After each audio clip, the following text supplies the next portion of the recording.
I am thrilled and honored to be speaking here on Rob's behalf on what I know is the greatest day of his life, and the one he's been waiting for his whole life. Or maybe I should say lives in the plural, because Rob has, in a sense, had many lives. Depending on how long you've known Rob, you may also know the 1,000 other Robs that he once was. See, growing up, Rob went through many phases, as I call them. When he was young, there was hockey player Rob, who led a famed career with the Tornadoes. Then BMX biker and skater Rob, which went hand in hand with punk rock Rob, who, unfortunately for everyone else in my house, played the drums very loudly, very late at night. Around this time, there was also baseball Rob. He was counting on going pro until the only award he got on the baseball team was most improved hitter, which is not.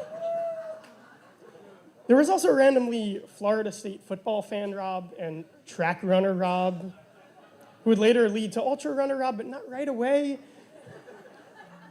Because first there was surfer Rob, with which came the wonderful gift of his alter ego, his Australian alter ego, Trey Westby.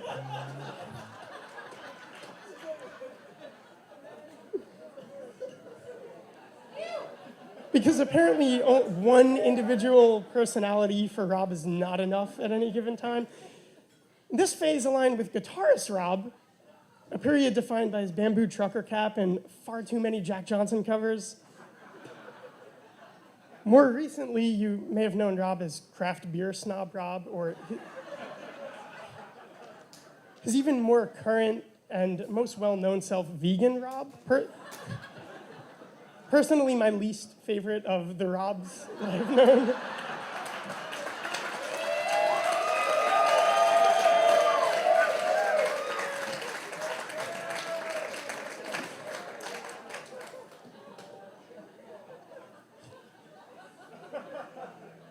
And for those of you that don't know what a vegan is, it's Latin for difficult to live with.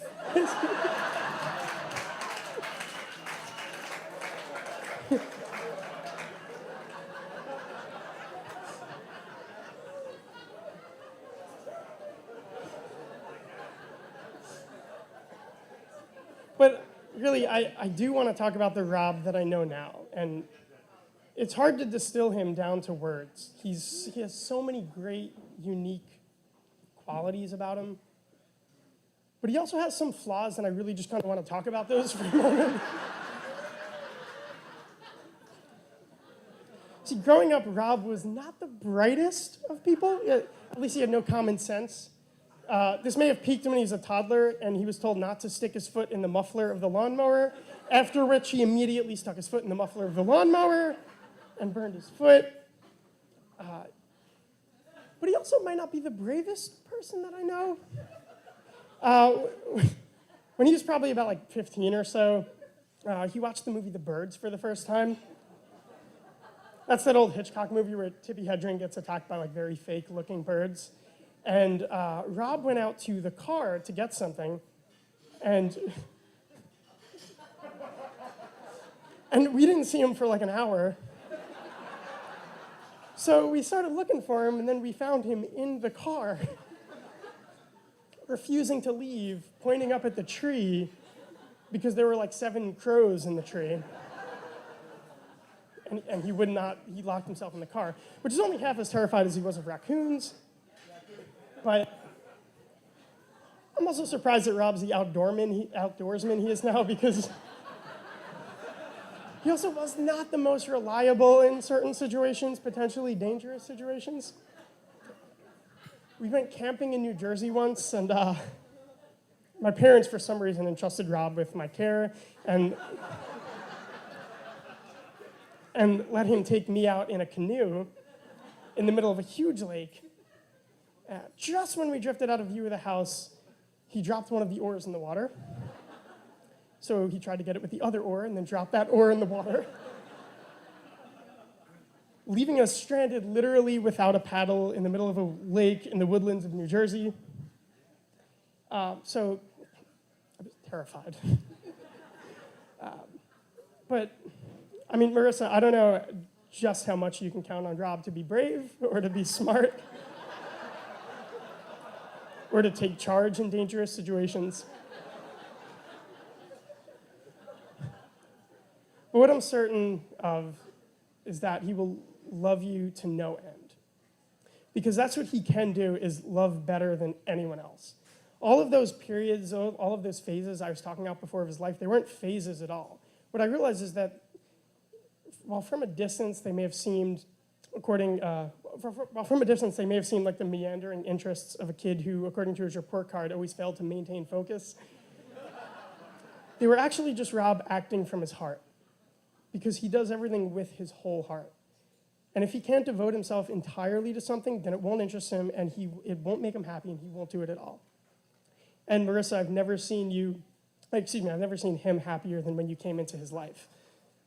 And my parents and I really couldn't be happier as well that you're here. And I know my mom's very excited that she has a daughter now. I'm sorry about that.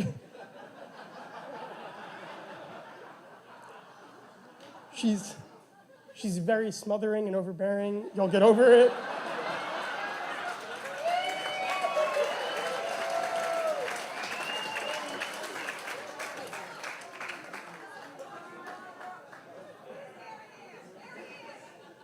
Okay, fine, I was lying. You're not going to get used to it ever. It's always going to be there.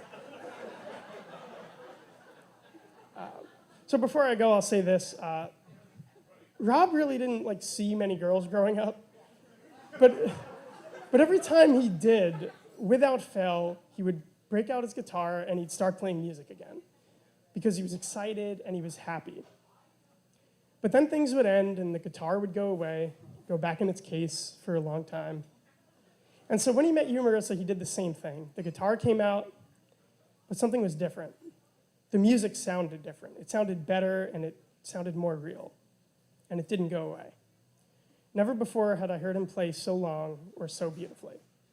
So to the both of you, I could not begin to tell you how happy we are for the both of you as you embark upon the journeys that you're about to take, both on land and in life. And I can't say anything else but cheers and congratulations.